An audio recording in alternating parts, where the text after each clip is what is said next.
My husband surprised his son by taking him to the prom.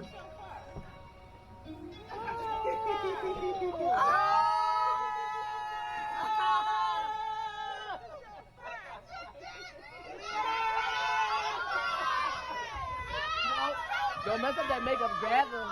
Gather.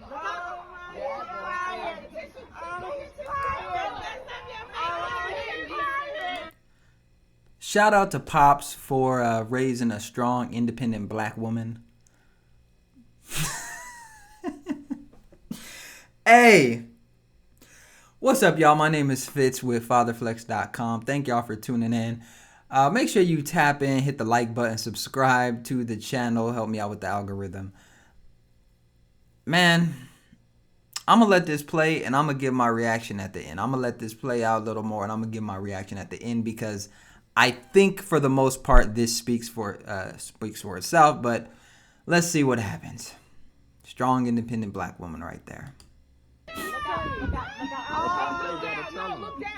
Let him cry. Oh, he's crying. Oh, my God. Oh, you made him cry. Wait. Let's let him fall on the floor. Let him fall. Let him fall on the floor. Oh, poor baby. He got the nails done. Okay, so I'm a interject right here. I know I said I'm gonna wait till the end, but I'm gonna interject right here. So I'm looking at this and I'm trying to understand the context. I hear a bunch of women and people in the background yelling. They're saying him. They're calling this person a him. Obviously, they're dressed up like a female. They're dressed up like a woman. They're calling them him. So I don't know if this is somebody that is like drag or if this is somebody that is a transgender woman, like a biological man saying they're a woman. I don't know what's going on here. I don't know what's going on here. Let me speak from a father's perspective, right? I know there's going to be a bunch of people online that are going after the dad, like, you know, you raised a weak son. What are you doing? How are you co-signing this? How are you standing there next to him when he got a dress on and stuff like that and nails done? How are you standing next to your son who is a strong, independent black woman? How are you doing that? You know, at some point, I think as a father, this person, this dad, he looked at the situation and like, I ain't got no control over this. There's nothing I could do. We don't know what type of conversations they had before. We don't know how their relationship panned out and stuff like that. But this honestly just looks like a father that is trying to support their son. I don't know if he agrees with this. I'm not sure. Let's play a little more to get some more context. But I'm gonna give him the benefit of the doubt and say he didn't raise him like this. He didn't raise him to be a strong, independent black woman. But let's see.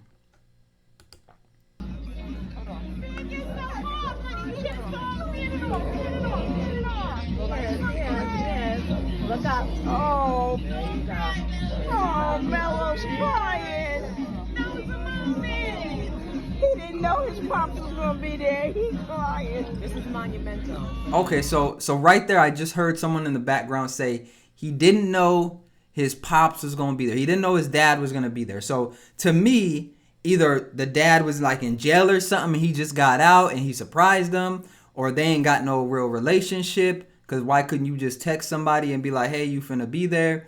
And another thing is this. The husband is taking the son to prom. So I'm assuming that he didn't have no date. I can understand why he doesn't have a date.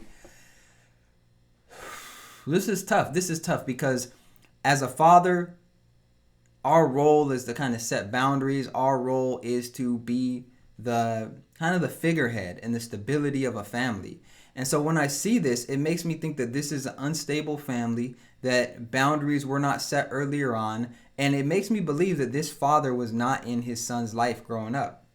There are other things that I've seen about this story, but I'm going to take it from this perspective. One, why are you going to prom with your child anyways? They should get a date.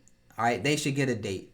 Two, you know, I think as a father, sometimes there's just some things we can't co-sign, and there's other ways that we can show support. I understand that people within this community suffer from mental illnesses and suffer from things that kind of increase the chances that, you know, they do something drastic when it comes to maybe taking a life or whatever else. I get it. We don't want to see that happen. At the same time, you know, when I look at this, I see people that are upholding a delusion. They're upholding a delusion, and I think there's a difference between supporting and enabling. And I don't know. I still don't think this is a trans woman. I don't believe it because they're still calling him him. They're saying his real name, so there hasn't been a name change. I think they said Mello or something. So I don't know what this is. I don't know what this is. And when I say what this is, I'm not talking about the person, but it seems like maybe there's some undealt with trauma. I'm not sure. I'm gonna play a little more, and you know, we kind of get the gist. I know. No.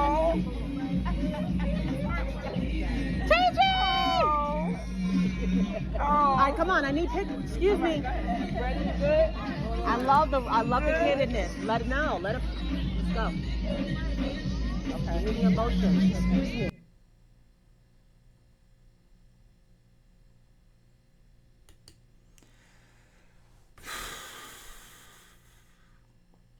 Listen. As a father, I can say this was probably tough for this dad. I know there's going to be people online bashing him, talking down on him. I'm going to try to take a little different approach, right? I'm going to try to be a little more positive. This honestly just seems like a father that's trying to support their son. He probably doesn't understand it. He doesn't get it. But at the end of the day, that's his flesh and blood. And he's likely just trying to be there. So on that front, I'm going to say shout out to dad for maybe putting your pride aside, putting your ideas and your beliefs aside to be there for your son. I'm never going to downplay or down talk somebody because they are there for their child in whatever way, shape, or form. And there's a lot of us that it don't have to be this drastic, but we're not there for our children because we have such stringent ways of thinking, or we don't want a perspective take or be self-aware. And so it's hard for us to be there. And when I look at this, I'm not approving of this or the behavior or the lifestyle or anything like that. I do think that this is problematic, but at the same time,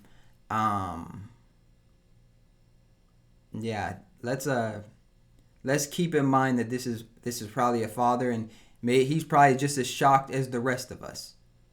You know, if this is the first time seeing this. I doubt that it is. I think there's been deeper conversations. Like I said earlier, they were saying he didn't know he was going to be here. And so, you know, man, I hope everything turns out good. I hope everything turns out good. But let me know what y'all think in the comment section. Is this normal? Is this where we're headed? Does this father have a role to set boundaries and not enable this or not support this or be around this? Does it make the son feel like this is okay? Let me know what y'all think in the comment section. Make sure you tap in, hit the like button, subscribe. Yeah. Wow.